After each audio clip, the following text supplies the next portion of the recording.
Boa tarde, meus irmãos.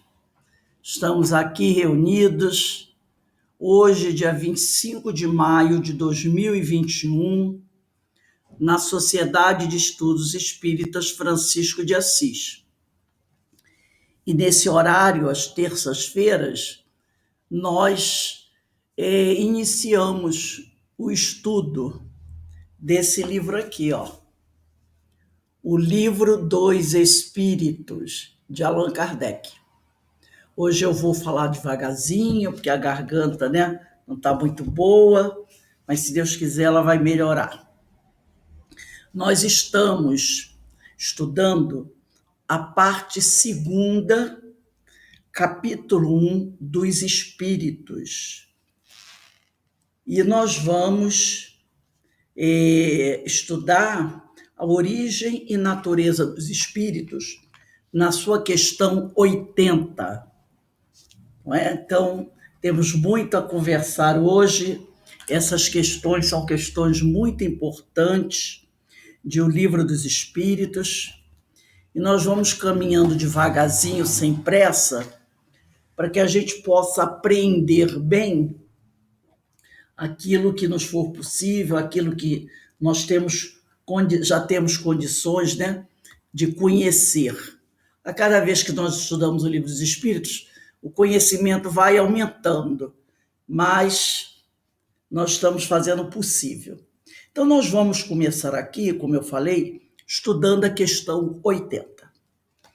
Então, Kardec, ele faz a seguinte pergunta aos espíritos: a criação dos espíritos é permanente ou só se deu na origem dos tempos? Então, ele está curioso, ele quer saber se todos os espíritos foram criados ao mesmo tempo, lá na eternidade, e depois Deus teria parado de criar, tá? E esses espíritos vieram caminhando através dessa eternidade, buscando a sua evolução, ou se ela é permanente, ou se esse ato de criar é contínuo, continua acontecendo e vai continuar pelo futuro afora. É isso que ele está querendo saber. E os espíritos respondem: é permanente. Quer dizer, Deus jamais deixou de criar. Então, Deus, eterno, se ele é eterno, ele não tem um início. E a criação se confunde com essa eternidade de Deus. E ele continua criando e continuará pelo futuro afora criando. É isso que os Espíritos estão dizendo. Então, nós temos que lembrar sempre isso. Deus é eterno. Deus sempre criou. Assim, a criação, isto é, o ato de criar, também é eterno. Então, isso confunde um pouco, não é? Mas o que a gente tem que saber é isso. Se Deus é eterno, a criação é eterna. O que é a criação? O ato de criar. O ato de criar é eterno também. Agora, vamos lembrar de uma coisa. Nós somos as criaturas. A criatura não é eterna, pois cada espírito teve a sua criação em dado momento. Então, o ato de criar é eterno, mas a criatura não. Porque nesse período dessa eternidade, cada um foi criado em um determinado momento. Uns foram criados bem no início, ou existe o início, eu não sei. Se Deus é eterno, não tem um início, né? Mas vamos dizer assim, alguns foram criados há bem mais tempo do que nós. Outros ainda serão criados. Então vamos pensar em torno desses que ainda serão criados. Aquele que será criado amanhã, ele terá um início. Qual o início dele? Amanhã. Como talvez um espírito esteja sendo criado hoje. Então ele teve um início hoje. Como outro pode ter sido criado ontem. Ele teve o início ontem. Então as criaturas, elas têm um início. Ontem, hoje, amanhã, daqui a 100 anos. Mas esse ato de estar criando, ele é eterno. Tão eterno quanto Deus. O ato de criar, aí é que às vezes embola a nossa cabeça, ele se confunde com a própria eternidade, pois a criação de espíritos é permanente. Por isso somos imortais. Nós não somos eternos, porque nós tivemos um início. Uma determinada época nós fomos criados. Por isso somos imortais. O ato de criar é eterno, mas nós não somos eternos. Porque numa determinada fase desse tempo, nós fomos criados. Então, aquele que tem um início na sua criação é chamado de imortal, tá bom? Vamos dar uma olhadinha aí, abrir o Livro dos Espíritos na questão 115. 115.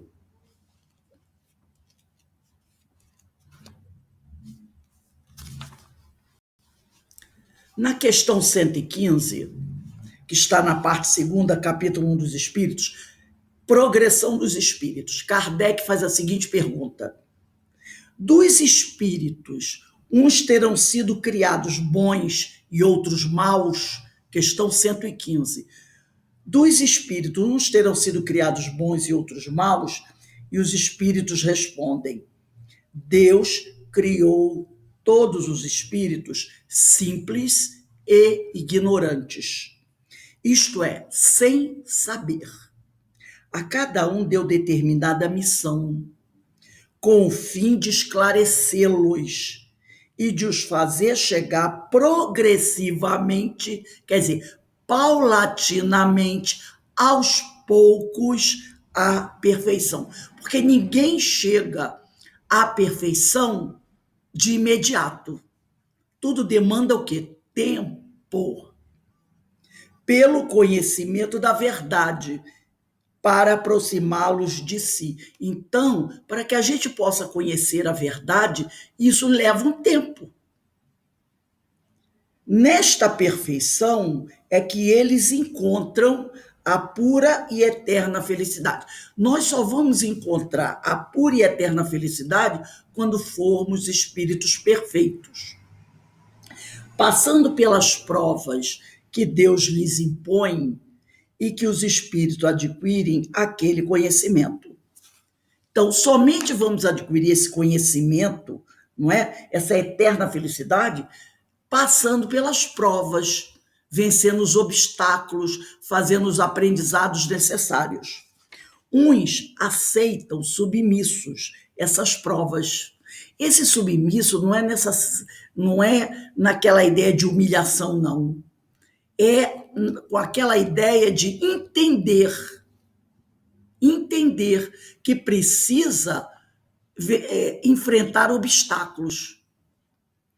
E chegam mais depressa à meta que lhes foi destinada. É igual o aluno na escola.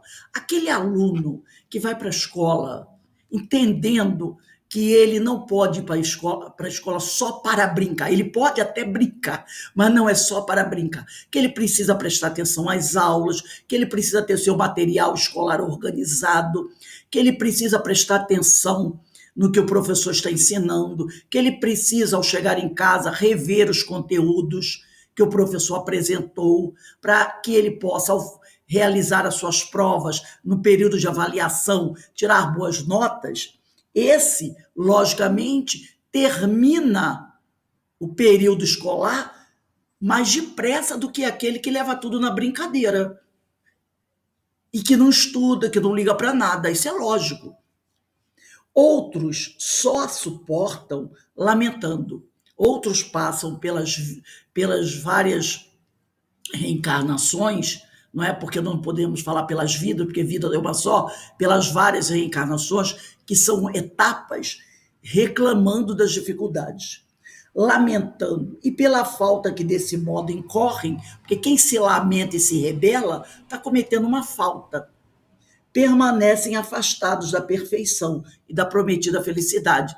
Quer dizer, toda vez que você se rebela contra a vontade do Senhor, você está se afastando desse objetivo final, que é a perfeição e a prometida felicidade. Você vai chegar lá, mas vai demorar um pouco mais, né? Essa rebeldia acaba atrasando a nossa caminhada. Então, quando nós dizemos aqui, os espíritos foram criados simples e ignorantes, nós temos que prestar atenção a uma coisa. Vamos dar uma voltinha bem rápida na questão 23. Questão 23. Daqui a pouco a gente vai decorar essa questão 23. Ela está lá na parte primeira, capítulo 2, dos elementos gerais do universo. Kardec pergunta, que é o espírito? O famoso espírito com letra minúscula, não é? A tal da essência, o princípio inteligente do universo. Então, quando ele disse os espíritos foram criados simples e ignorantes, ele não está dizendo que é o espírito, o homem, tá? Não é a criação do espírito pronto e acabado. Quando ele diz os espíritos foram criados simples e ignorantes, ele não está falando desse ser inteligente, pronto e acabado. Ele não está falando do ser individualizado, como na questão 76. Lembra que eu falei para vocês que Kardec, na questão 76, começa a tratar do ser inteligente? Olha lá. Que definição se pode dar aos espíritos na questão 76? Espírito com letra maiúscula.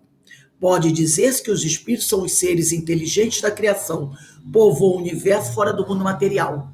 Então, quando ele fala que os espíritos foram criados simples e ignorantes, ele não está falando do espírito da questão 76. Ele está falando do espírito da questão 23. Tá? É a criação do espírito, do princípio espiritual na sua origem, no seu momento primeiro. E muita gente pensa que ele está falando aqui dos espíritos. Quando alguém diz assim, os espíritos foram criados simples e ignorantes. A pessoa diz assim, porque está dizendo que criou o espírito sem saber. Não. Ele não está falando do espírito ser inteligente. O espírito da questão 76. Individualizado, não. Ele está falando do espírito da questão 23. Um dos elementos do universo. Princípio espiritual. Por isso que ele falou.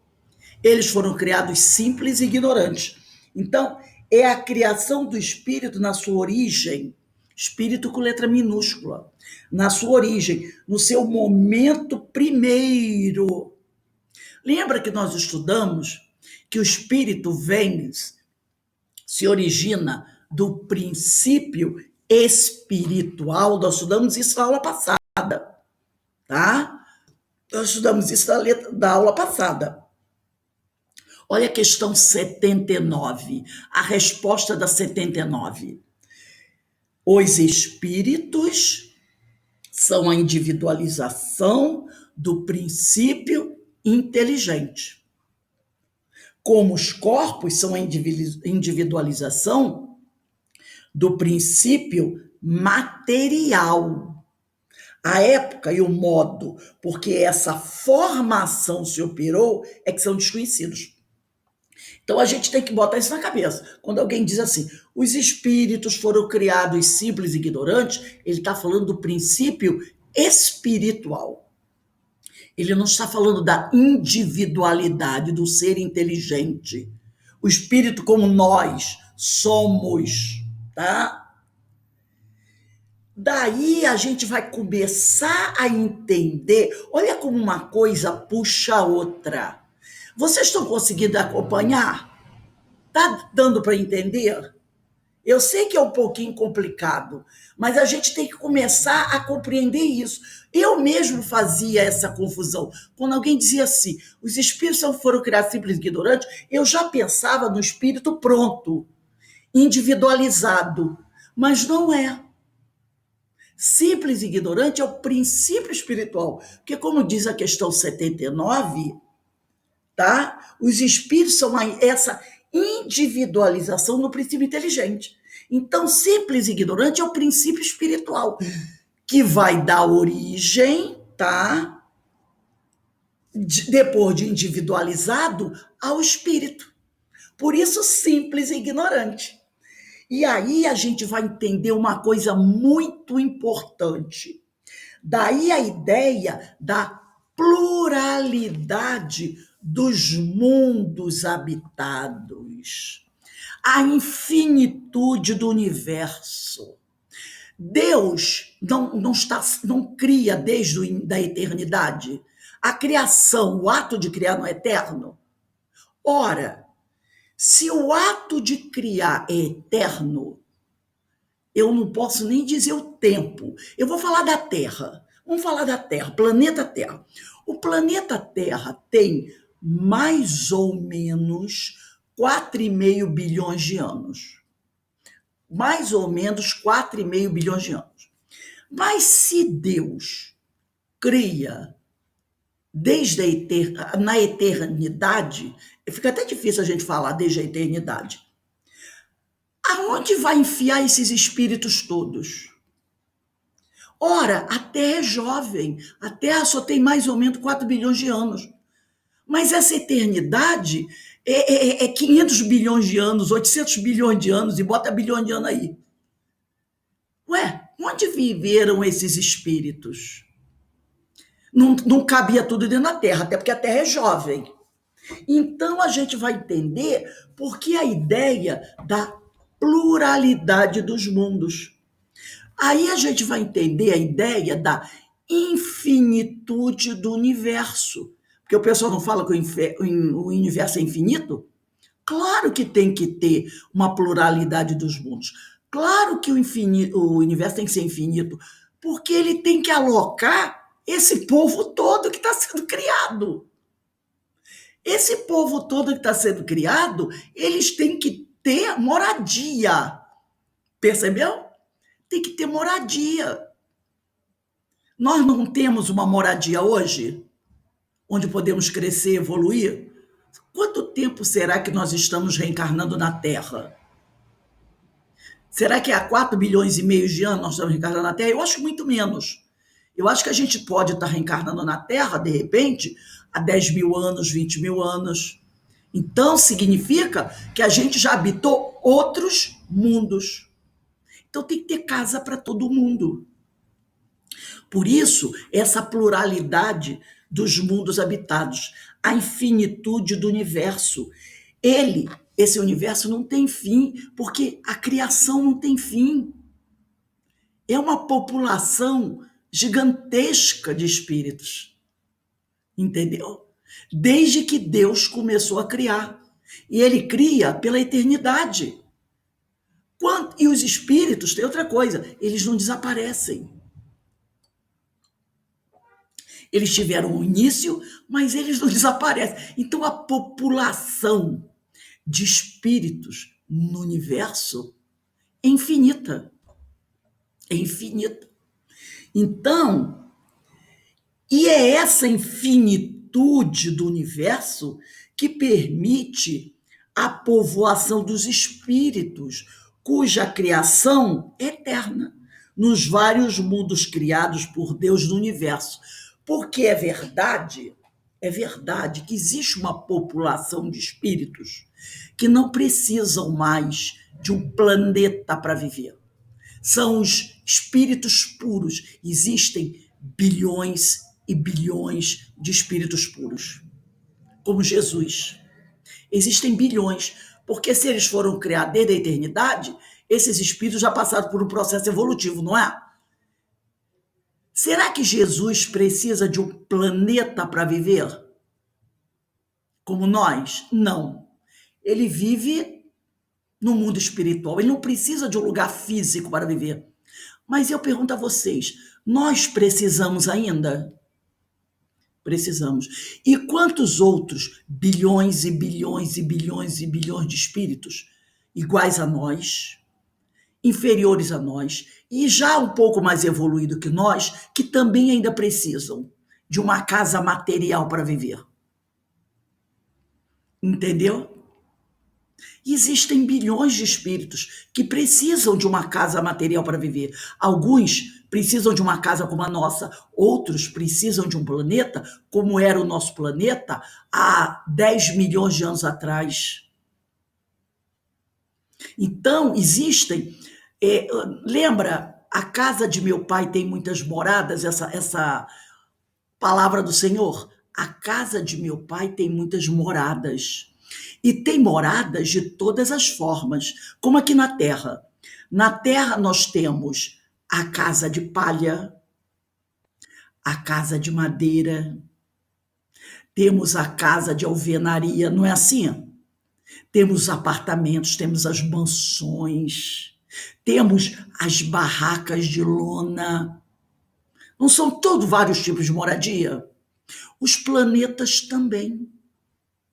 Cada planeta é um tipo de moradia. E cada moradia recebe um tipo de morador. Então, daí nós vamos entender isso. Nos vários mundos criados por Deus no universo, são moradias. O universo é infinito porque tem que comportar a criação que é eterna.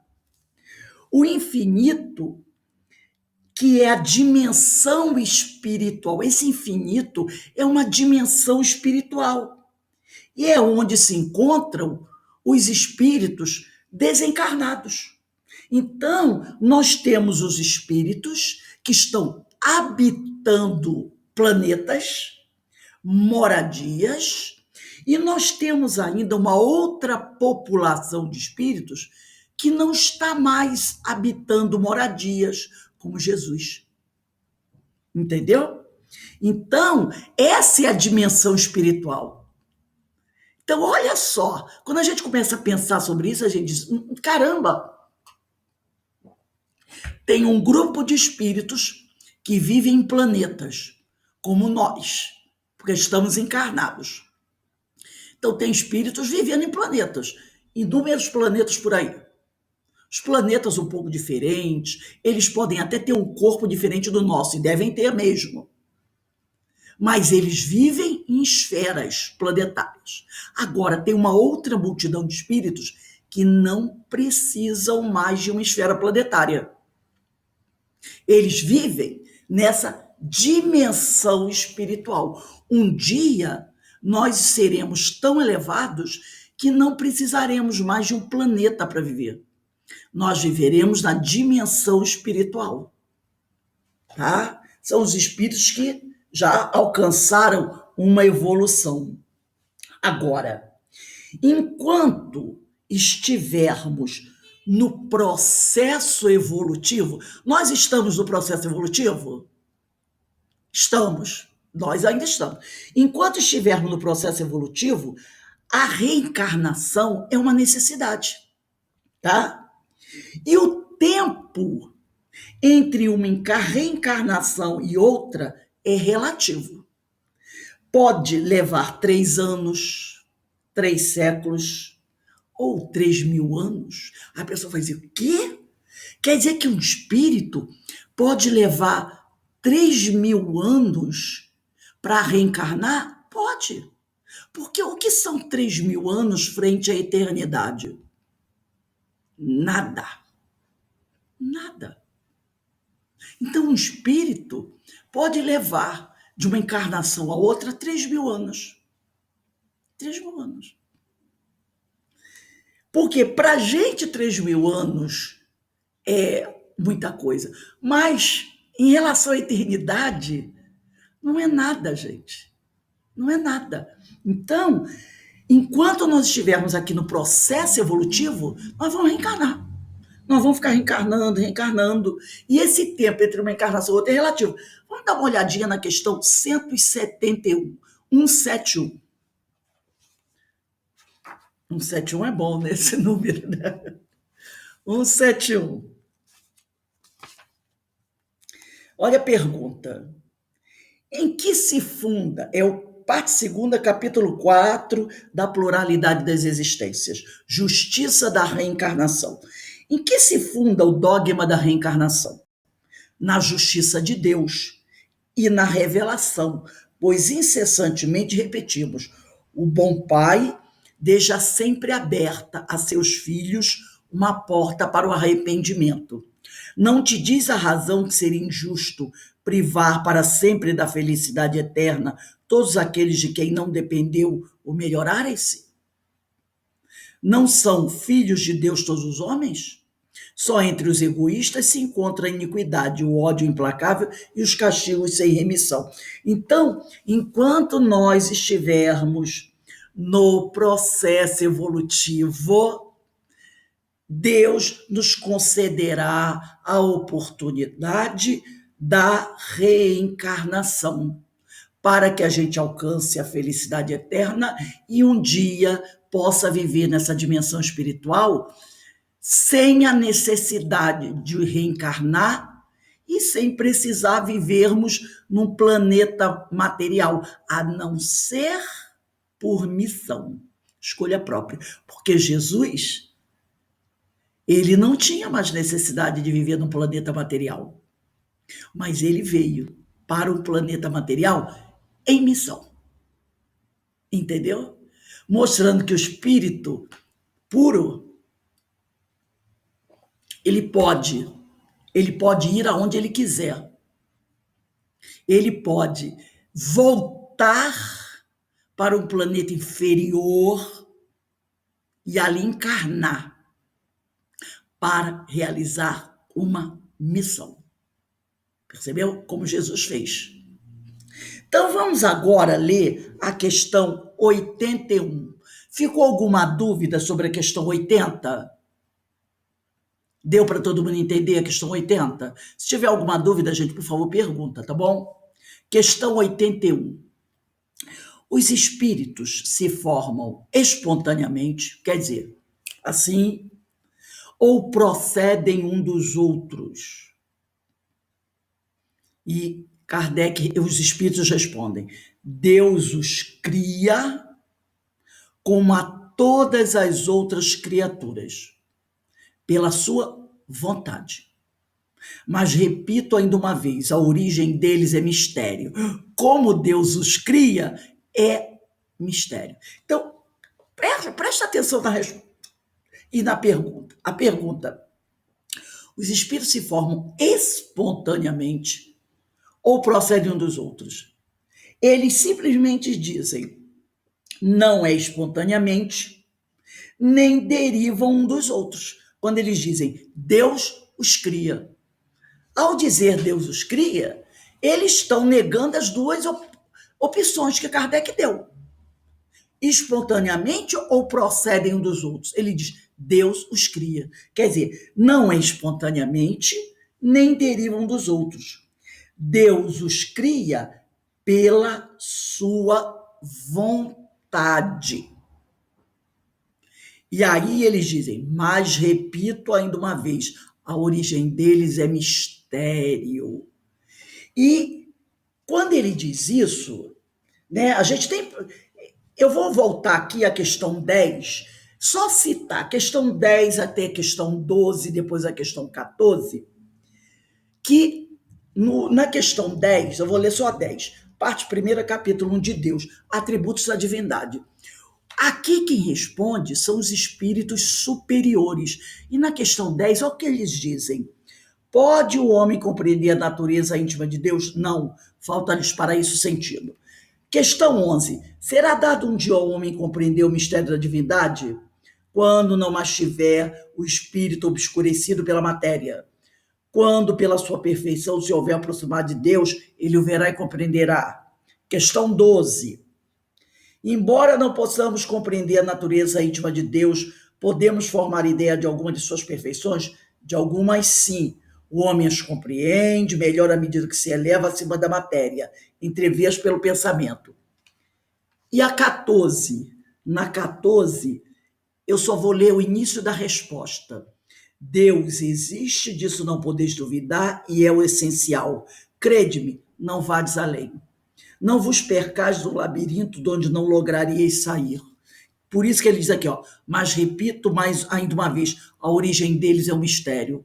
Então ele diz, não adianta você querer mergulhar para saber qual é a origem dos espíritos ou a origem de Deus. Não vai conseguir. Agora.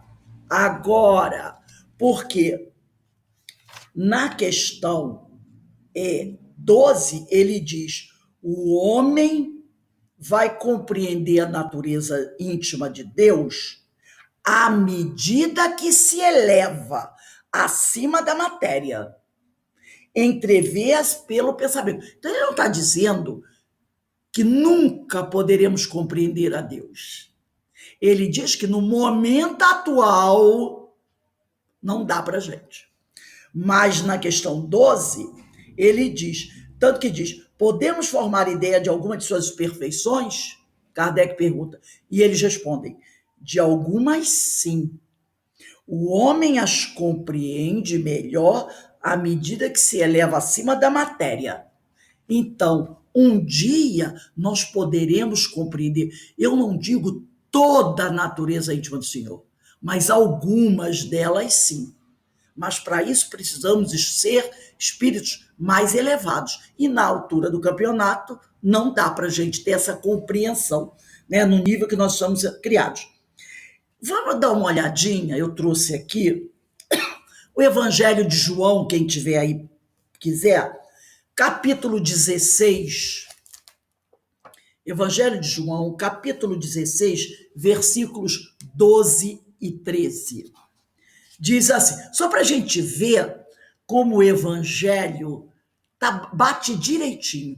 Vocês podem até anotar aí e depois olhar. Evangelho de João, capítulo 16. Evangelho de João, capítulo 16, versículos 12 e 13. Então diz assim, os discípulos e o mundo, no capítulo 16, versículo 12 e 13.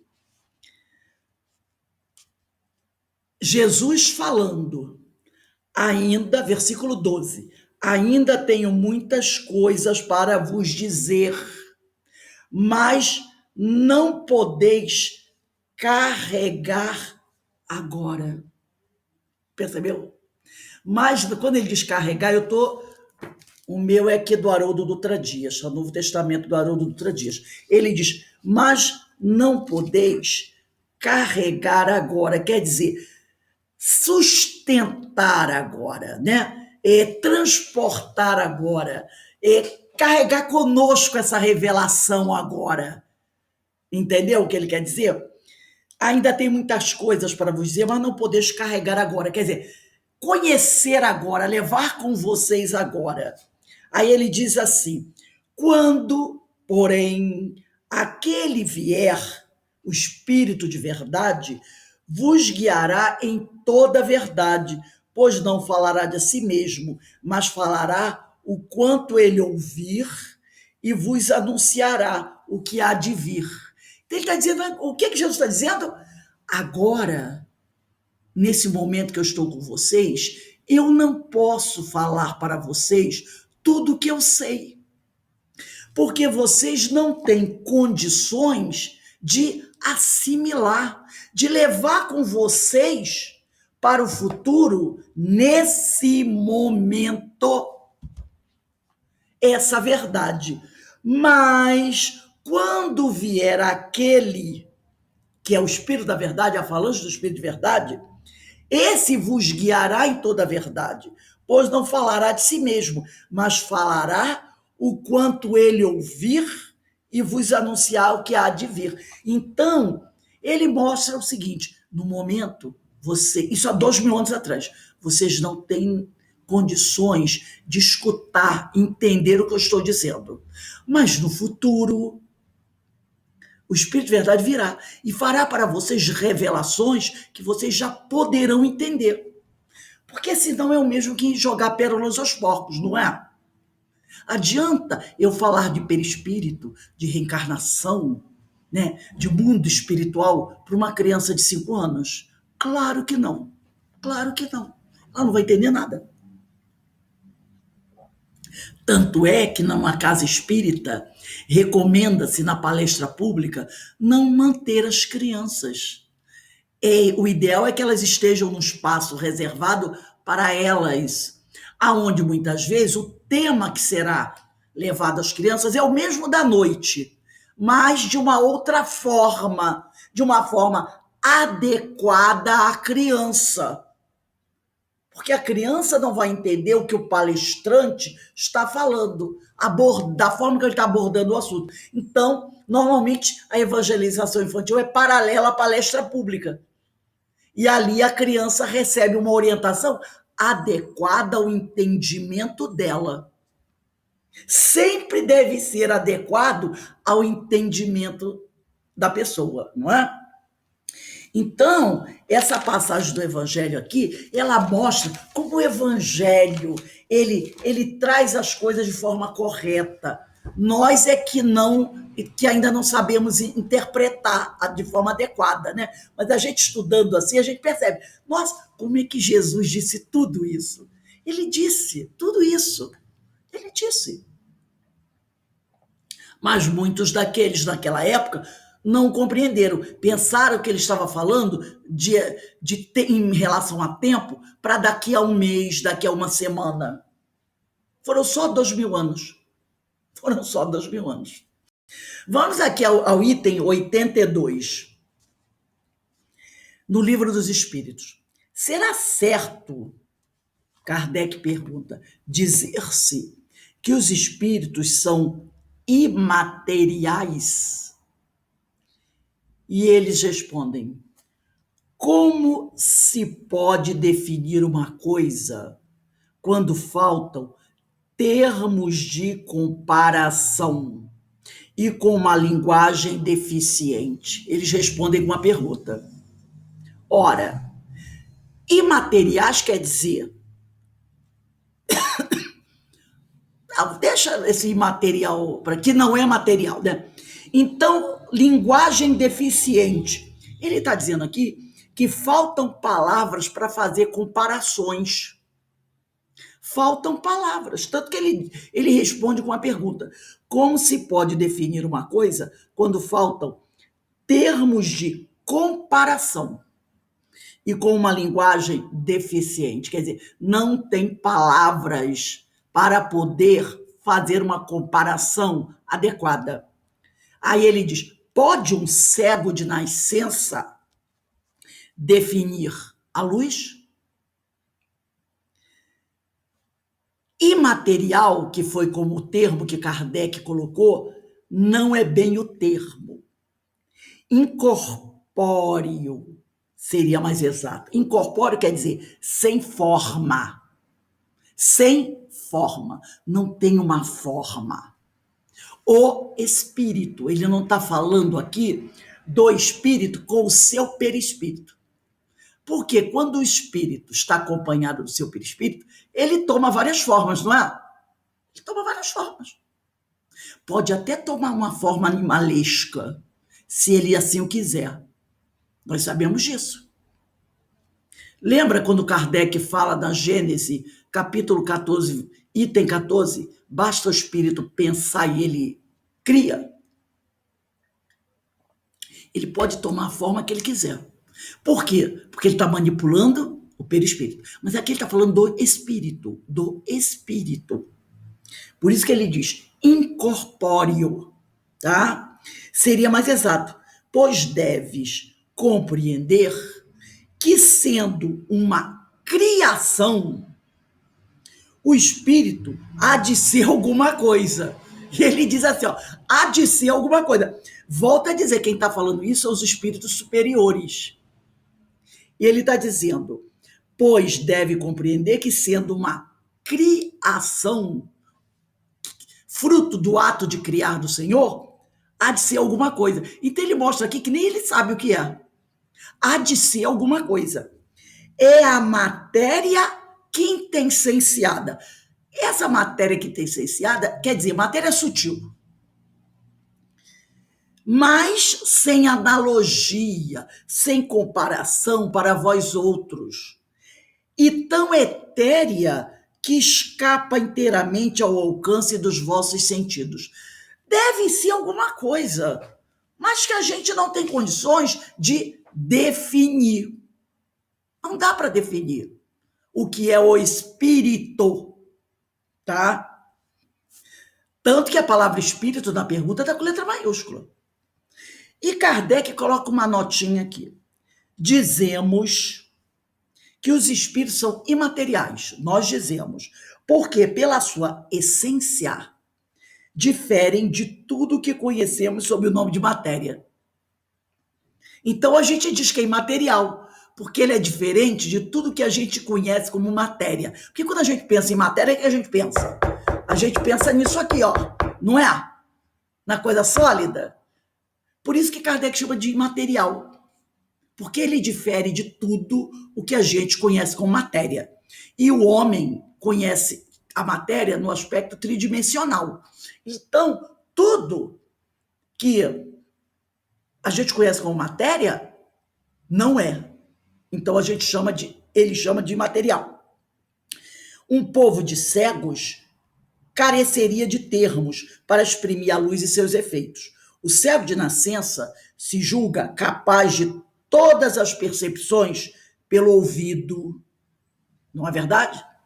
Pelo escuta, pelo olfato, pelo paladar e pelo tato. Não compreende as ideias que só lhe poderiam ser dadas pelo sentido que lhe falta. Tudo que o mundo onde um cego vive, ele analisa tudo pela audição, pelo olfato, pelo paladar e pelo tato. O mundo dele ele reconhece por esses sentidos, mas não pela visão, que ele não tem. Nós outros somos verdadeiros cegos com relação à essência dos seres sobre-humanos, porque ele está querendo dizer aqui que nos falta o sentido para compreender o espírito. É como se fôssemos cegos para compreender o que é sobre-humano. Da mesma maneira que é o cego dos olhos, né? Falta o sentido para compreender a luz e as cores, nós somos como cegos. Falta-nos, no momento em que estamos vivendo, esse sentido para compreender o que é o espírito. Aí eu pergunto, será que a Jesus falta esse sentido? Não, a ele não falta. Porque ele já tem esse sentido. É espírito puro. Ele tem esse sentido já desenvolvido nele. Mas nós, no nível evolutivo que estamos, não. A gente não consegue escutar o que o cachorro escuta. Ou não é verdade? A gente não consegue escutar o que o cachorro escuta, gente. Olha que humilhação. É verdade? O cachorro escuta coisa que eu não escuto. Como é que eu vou querer saber, ter o sentido de ver o espírito? Eu morava num prédio no 8º andar. Quando o meu filho entrava no elevador, no térreo, quando o elevador começava a subir, o elevador devia estar chegando lá pelo 5º andar. O meu cachorro, chamado Beethoven, era um poodle preto, começava a fazer um verdadeiro inferno dentro de casa. E eu ficava, fica quieto, Beethoven. E ele pulava, corria para a porta e ficava pulando. E eu, Jesus, que esse cachorro... Acabava, daqui a menos de um minuto, o Pedrinho abria a porta. Eu dizia, ele percebia. Gente, o garoto, não é que ele abrisse a porta do elevador, porque quando eu estava dentro de casa, eu escutava a porta do elevador, aqueles elevadores, abrir. Então, como eu morava muito perto do elevador, eu escutava a porta abrir, eu sabia, alguém está saindo do elevador, mas eu não sabia que era meu filho, que o meu olfato não dava para sentir o cheiro do meu filho. Não é verdade? Eu só sabia que era meu filho quando ele tocava a campainha e olhava pelo olho mágico.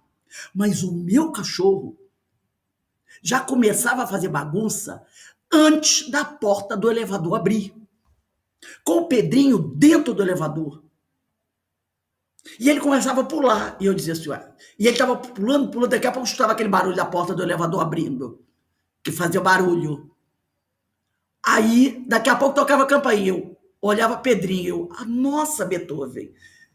Então, ele já percebia o menino dentro do elevador. Gente, isso é olfato avançadíssimo. Olfato avançadíssimo. E a gente não consegue. Vocês estão me ouvindo bem? Estão me ouvindo bem? A pergunta que não quer calar. Entendeu? Desculpe, que audição, olfato do que audição tem esse cachorro, tem os cães. E olfato também, não é?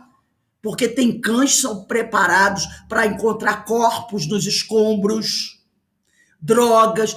Isso é por quê? Vê se o policial, pelo olfato, consegue encontrar alguma coisa dentro de uma embalagem nos aeroportos. Não, eles se utilizam de quem? Dos cães. Pessoas enterradas na neve. Aqueles cães, tipo São Bernardos, né? Em regiões que tem, o pessoal fica esquiando, quando tem algum acidente grave, eles levam aqueles animais, que eles carregam um barrilzinho aqui com uma bebida. Eles encontram pessoas enterradas na neve. Gente, é no gelo. No gelo, o cão encontra. Olha que sentido maravilhoso. E a gente não consegue ter uma audição e um olfato como do cachorro. Olha quanta gente ainda precisa evoluir. Olha quanta gente ainda precisa evoluir, não é verdade? Basta ter uma porta fechada, que eu não sei quem está depois da porta. E eles sabem. Tá a porta fechada, eles começam. Gente, o cachorro vê pessoas dentro de casa. Eles percebem uma presença espiritual. Eles percebem. Vocês já devem ter percebido isso, né? O cachorro, ele percebe uma presença. E nós, muitas vezes, não. Então, como é que a gente quer dizer, conhecer o que é espírito? Falta muita coisa para a gente caminhar, não é? Então, Deus, eu estou aqui na questão 82, não é isso?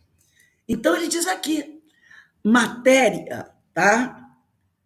Ele diz aqui, ó, não os podemos definir senão por meio de comparações sempre imperfeitas ou por esforço da imaginação.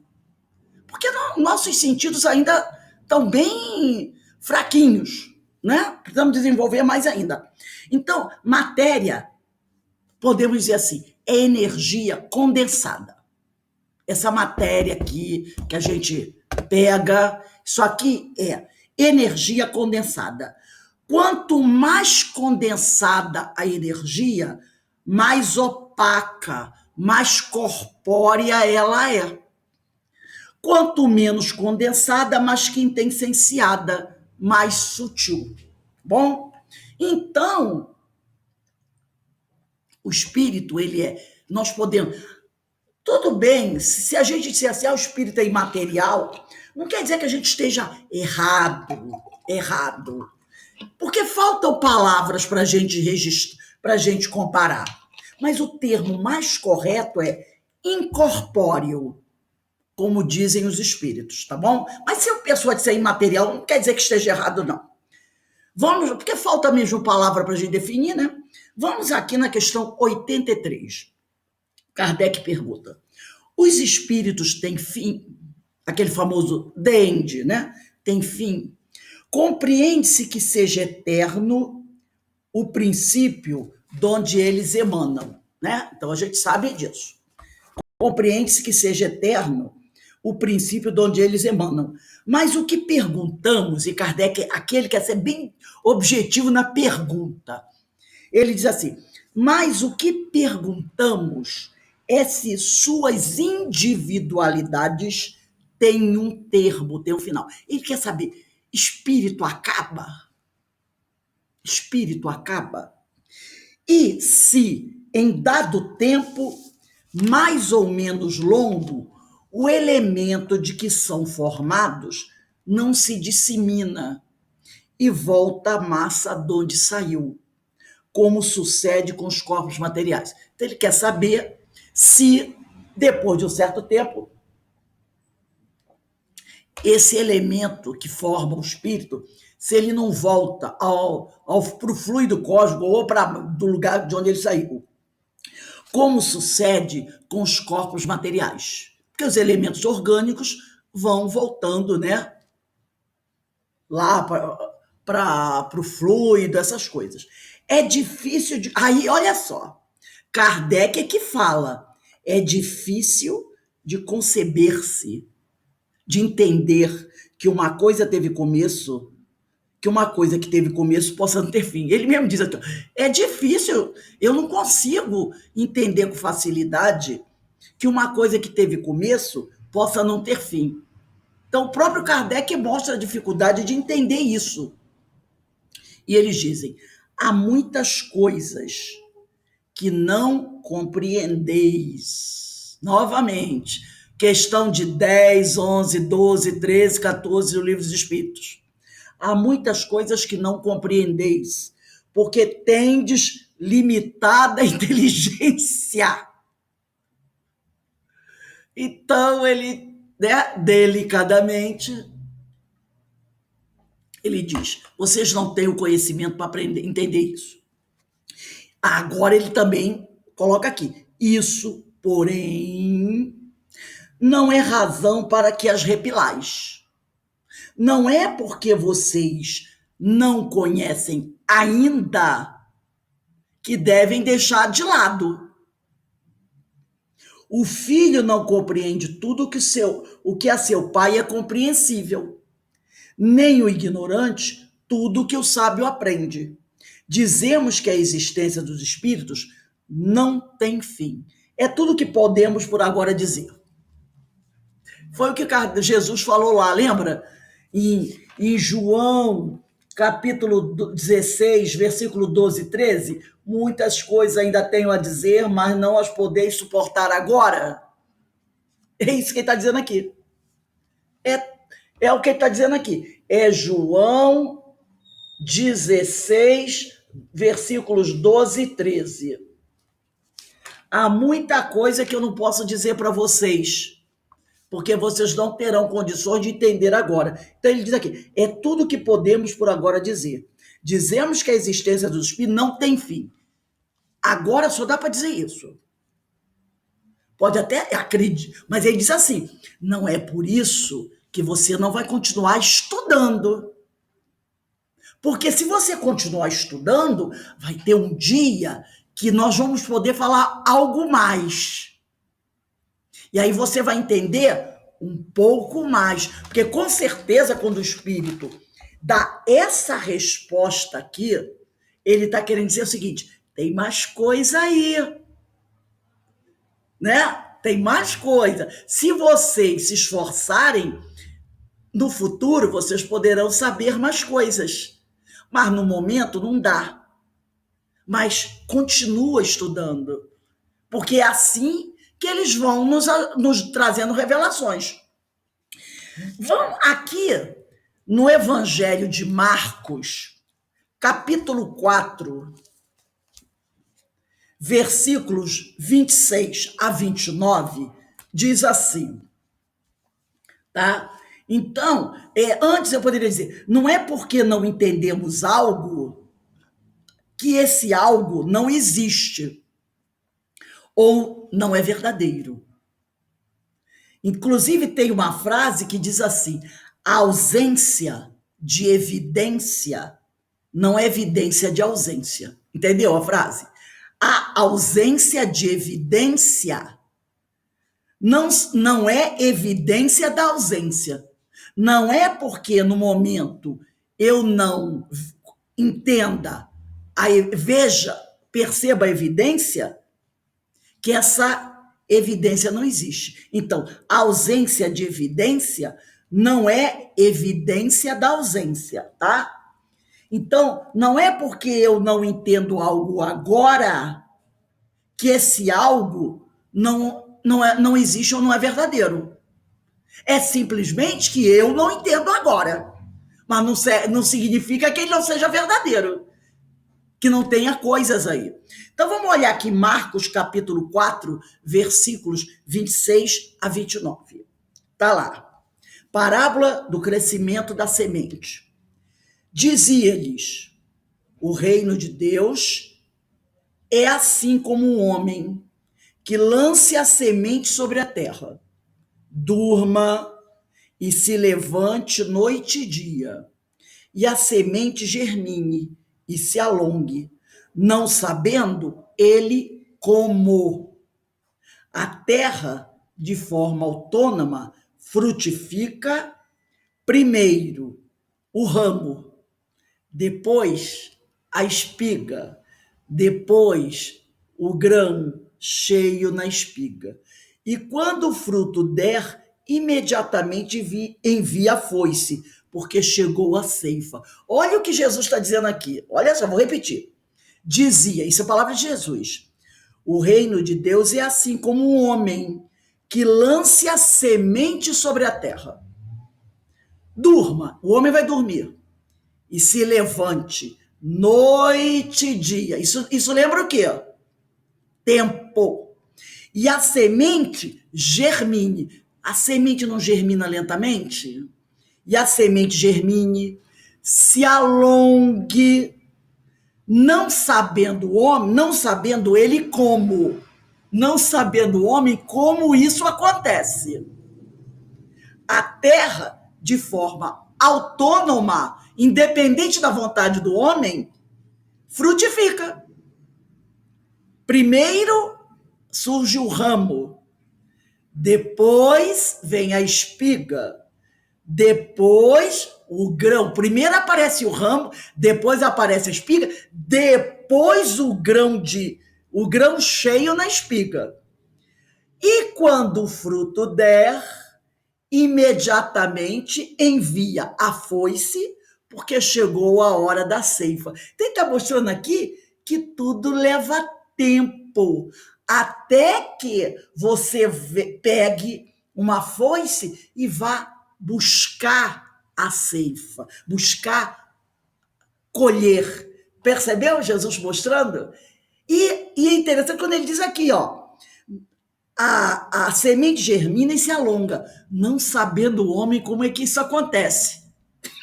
O homem não sabe como isso acontece, mas ele vai observando, até que um dia ele vai poder colher. E também no livro de Eclesiastes, capítulo 3, versículo 1. Não é Eclesiásticos, não, Eclesiastes, porque tem Eclesiásticos, é Eclesiastes, terminando com E e S. Diz assim, capítulo 3, versículo 1. Um tempo para cada coisa. Diz assim, para tudo há um tempo, para cada coisa há um momento debaixo do céu. Percebeu? Aí ele vai falando, tempo de nascer, tempo de morrer, tempo de plantar e tempo de arrancar o que se plantou, tempo de matar e tempo de curar, tempo de demolir, tempo de construir. Mas o 1 diz assim, para tudo há um tempo, para cada coisa há um momento debaixo do céu. Lindo isso. Aí, no Evangelho segundo o Espiritismo, no prefácio, Evangelho segundo o Espiritismo, prefácio.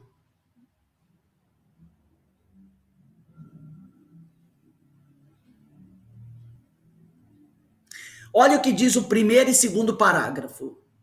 Os Espíritos do Senhor, que são as virtudes dos céus, repare, os Espíritos do Senhor, que são as virtudes dos céus, qual imenso exército que se movimenta ao receber as ordens do seu comando, espalham-se por toda a superfície da terra, e semelhantes a estrelas cadentes, vêm iluminar os caminhos e abrir os olhos aos cegos. Aí olha agora o segundo parágrafo.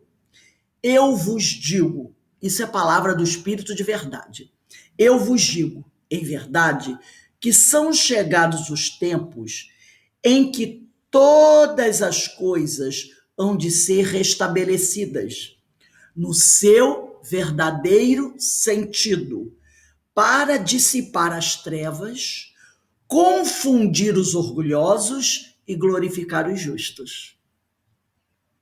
Então, são chegados os tempos das revelações. Lembra? O livro, o Evangelho segundo o Espiritismo, vem trazendo isso. Aqui é o advento da terceira revelação.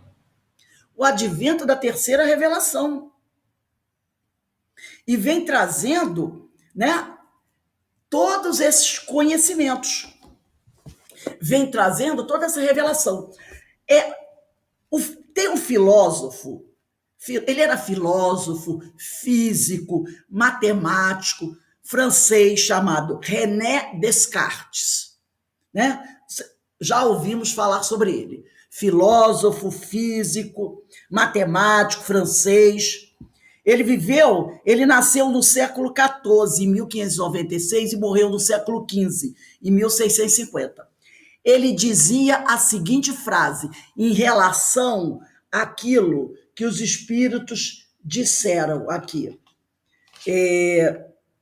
Nessa questão 83, quando ele diz, é tudo que podemos por agora dizer. Quando ele diz aqui, há muitas coisas que não compreendeis, porque tendes limitada a inteligência, a resposta dos espíritos da questão 83. Isso, porém, não é razão para que as repilais, não é? E René Descartes dizia assim, eu tenho dúvidas, e por duvidar, eu penso. Se penso, eu logo sou. É o famoso cogito ergo sum. Então ele dizia isso, eu tenho dúvidas. Por isso que os espíritos dizem aqui, há muitas coisas que não compreendeis, por tendes limitada a inteligência. Isso, porém, não é razão para que as repilais. Então ele diz, eu tenho dúvidas, e por duvidar, eu penso. Se penso, eu logo sou. E, para a gente encerrar, tem um pensamento de Khalil Gibran, que todos nós já conhecemos, né? Pelo menos já ouviram falar. Ele dizia assim, a dúvida é o começo do conhecimento. A dúvida é o começo do conhecimento. Foi o que os espíritos dizem aqui. Há muitas coisas que não compreendeis, porque tendes limitada a inteligência. Então, tem muita coisa que eu duvido, que eu estou em dúvida. Mas ele diz, isso, porém, não é razão para que as repilais. Ora, a dúvida, como dizia Khalil Gibran, é o começo do conhecimento. Quem tem dúvida vai procurar a resposta. E aí começa a aprender.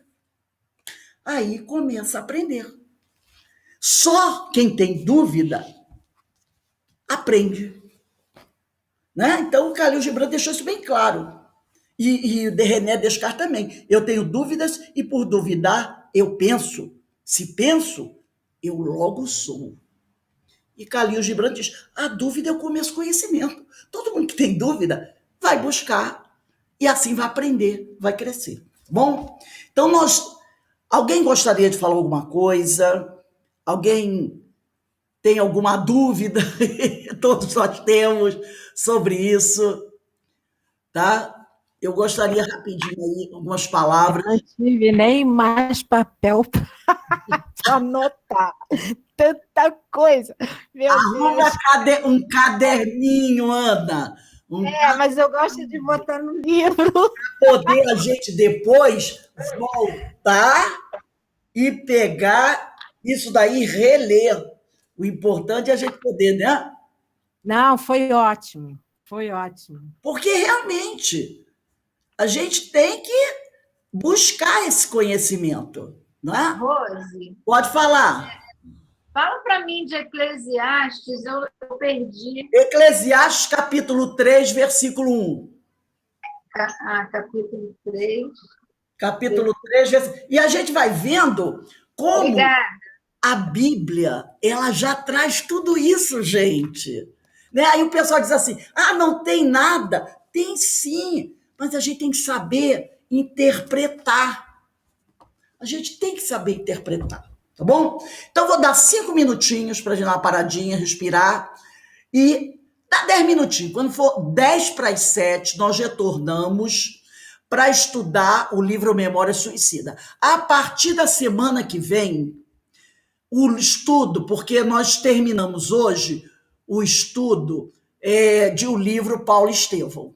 Então, a partir da semana que vem, o livro dos Espíritos vai começar às 5 horas, entendeu? Vai começar às 5 e vai até 6h10. Às 6h20 começa a Memória do Suicida. Então, Memória do Suicida agora vai ter um tempo maior, porque nós não vamos colocar nenhum livro no lugar do Paulo Estevão. Entendeu? Então, esse tempo do Paulo Estevão vai para a memória. Então, semana que vem, o Livro dos Espíritos vai começar às 5 horas, termina por volta de 6, 6h10, e aí a gente dá um intervalinho e depois vem Memória Suicida, tá bom?